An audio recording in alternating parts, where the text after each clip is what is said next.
contrast. The measure of how well a display can show the difference between its brightest whites and darkest blacks. A good monitor with a good contrast makes it easier to distinguish fine details in your display. It impacts how vivid and accurate colors appear. Without strong blacks and bright whites, color lose depth. Dark scenes in games look realistic instead of muddy gray. And you damn well know where I'm going with this. OLED monitors. It's a unique type of monitor that uses organic light-emitting diodes instead of a backlight like IPS, VA, TN, all that shit. Each own emitting light diodes, meaning each pixel produces its own light. It gives them perfect blacks and infinite contrast, vibrant colors, and not to mention quite a low response time, making them ideal for gaming, movies, and everything.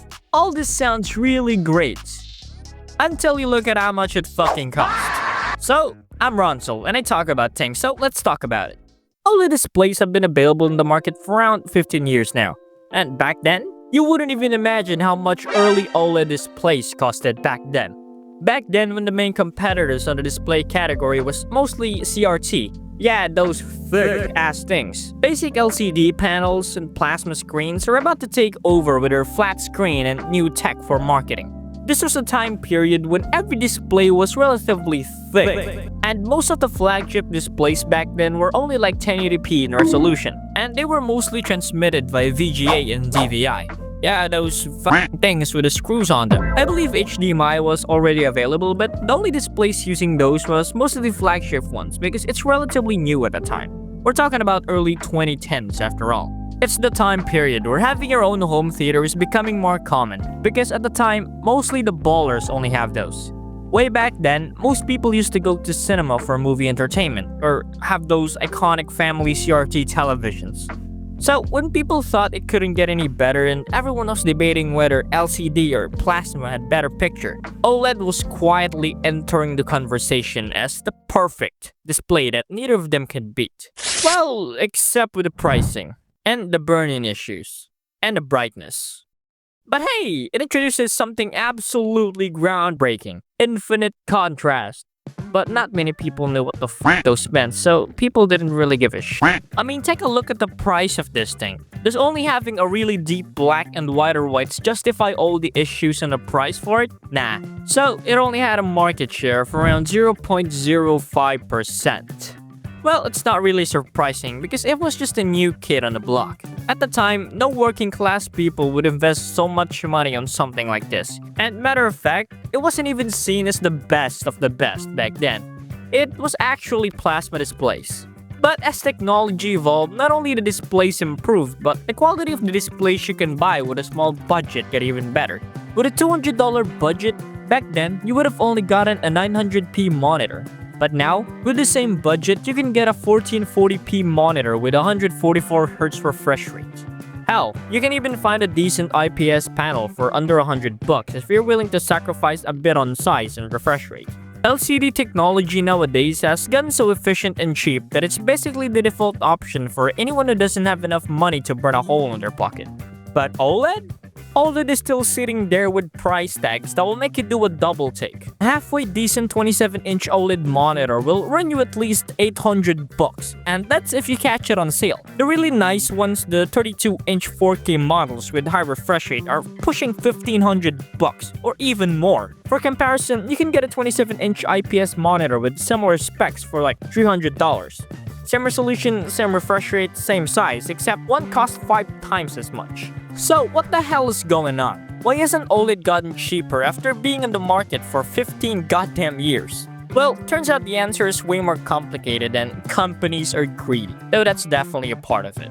The real problem starts at the factory level. It's something called yield rates. See, when manufacturers make OLED panels, they can't just crank them out like they're printing newspaper. Every single panel has to be basically perfect, because even one tiny defect can ruin the whole thing. A speck of dust during manufacturing can cause a dead pixel. Temperature slightly off can cause color imbalances. Humidity being too high can cause the organic materials to start degrading before they can even leave the factory. Smaller manufacturers are reporting yield loss rates exceeding 15%. That means for every 100 OLED panels they try to make, 15 of them go straight into the trash. Some companies are doing better, but even the best manufacturers in the world are still dealing with defect rates that would be considered unacceptable for LCD production. LCD panels have been around for so long that factories can basically make them in their sleep. But OLED manufacturing is still finicky because it requires temperamental process that requires cleanroom environments and extreme precision. Not to mention, the materials themselves are expensive as hell too. OLED panels use organic compounds that are way less common than inorganic materials in traditional displays. You know how silicon is basically everywhere and dirt cheap? Yeah, the stuff that goes into OLEDs is not like that.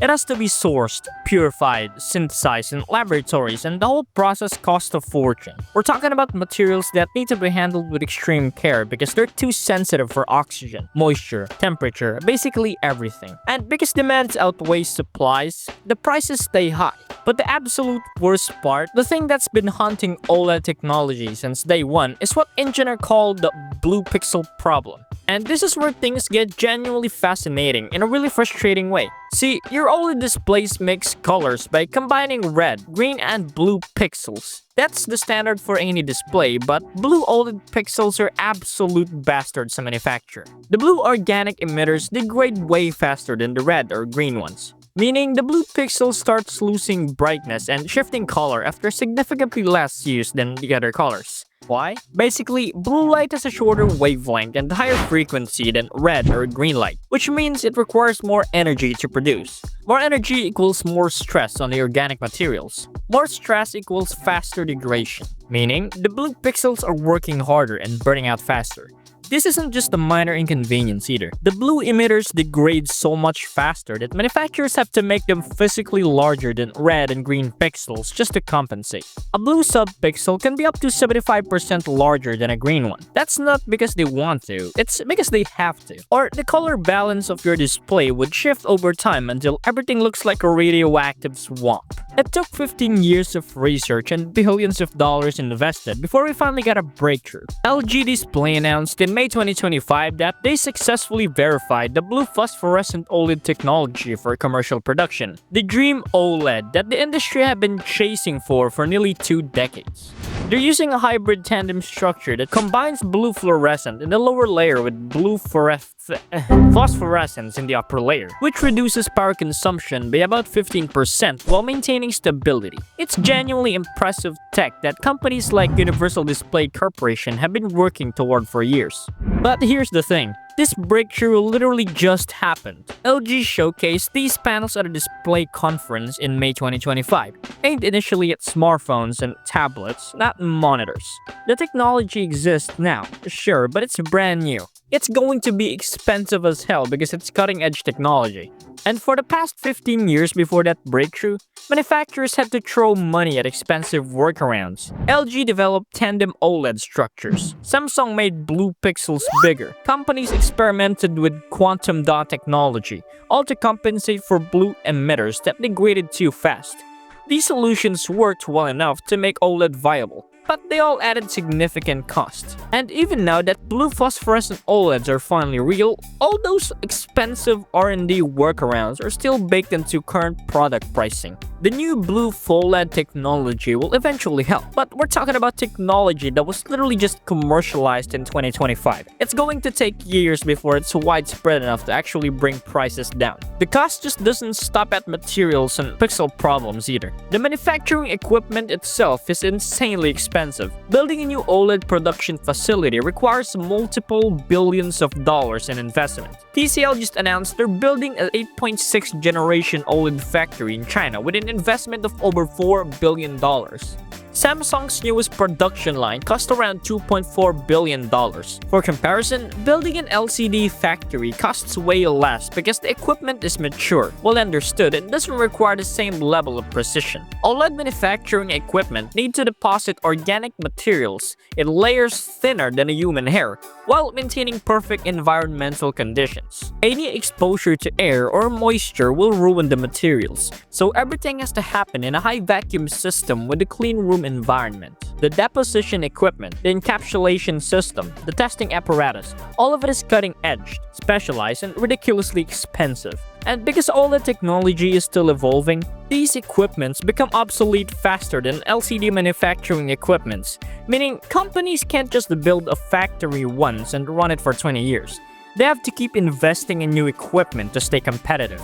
And oh, you're still watching, that's crazy. Anyway, so since you're so invested, don't you mind hitting that like and subscribing button? Yeah, that would be really nice. You're watching, right? You're not just letting this video run on the background while you're eating or something. I mean, pay attention, please. I don't mind, just let the video play actually.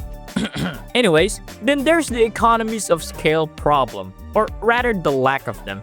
Samsung and LG basically owns the OLED panel market. They've got the factories, the patents, the supply chain relationships, the manufacturing expertise. This means there's not a lot of competition driving prices down. And because OLED monitors are still a premium niche product compared to the absolute flood of LCD monitors sold every year, manufacturers can't achieve the production volumes that would lower the cost. It's a vicious cycle that keeps repeating itself. OLEDs are expensive to make, so they're expensive to buy.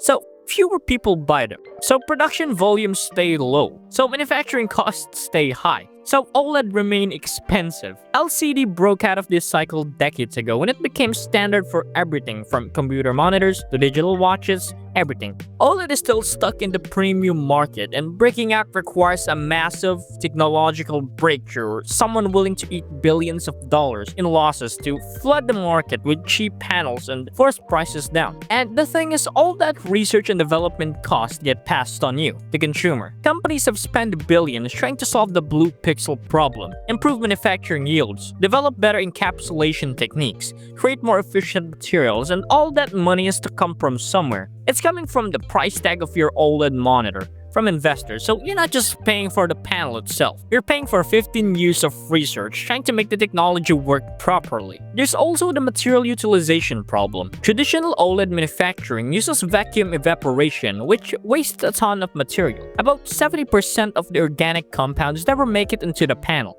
They just get wasted during the deposition process. Newer inkjet printing methods that companies like TLC are developing claim to get material utilization up to 90%, which would dramatically reduce cost. But inkjet printing for OLEDs are still in its early stage, and most manufacturers are still sticking with the expensive evaporation methods because they're proven and reliable. Innovation is happening, but it's slow and it hasn't translated to cheaper consumer prices yet. And if you're thinking that this is just going to get magically better soon, I've got bad news.